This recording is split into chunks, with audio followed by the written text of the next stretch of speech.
I'm going to tell you a secret. This is actually the first witchy book I ever wrote. I wrote it as a shorter novella.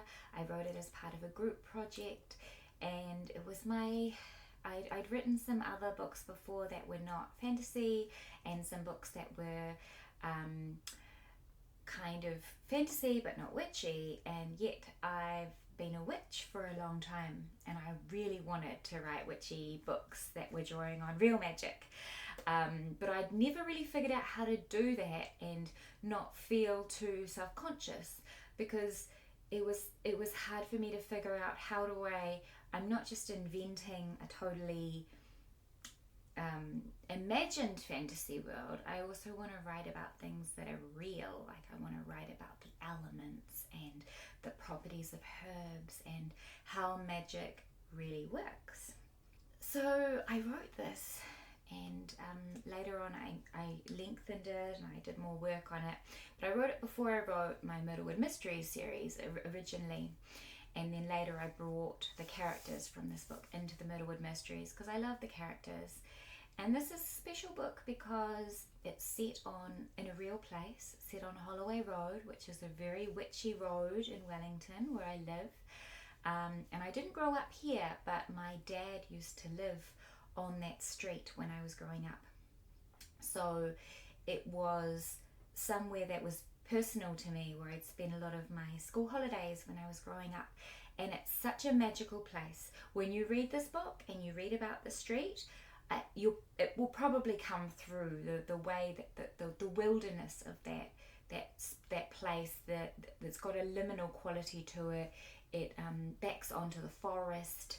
Everyone who knows Holloway Road knows that it's a really witchy place, and I wanted to write a story that was based in my understanding of magical things, but also with that additional, like, big magic.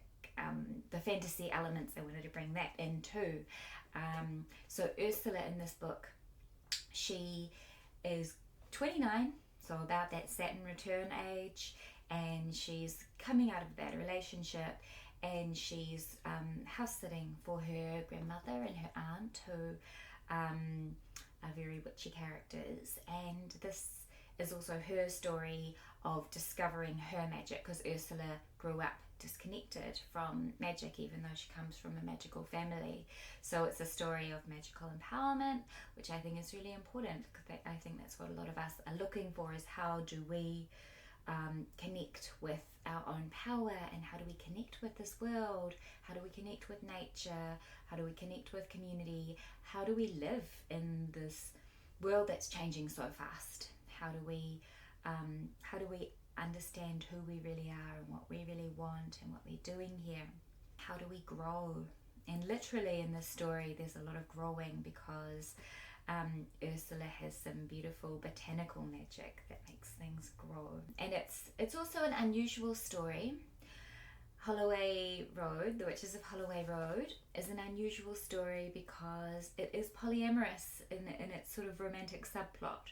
And I wanted to write that as a story because it's unusual. Usually you have to have a certain kind of romance story, because that's what the expectations of genre are. And I wanted her to have these two beautiful soulmates that she connects with in the story, and for that to be okay, because there are all sorts of different experiences that people have of finding love, of finding connection, and people don't often feel like that. If they have an unconventional relationship, they often feel like there's not a lot of that represented to them in stories that they might encounter, and I wanted to be able to bring that into the story. It just felt right for this story and this character. So so that's The Witches of Holloway Road.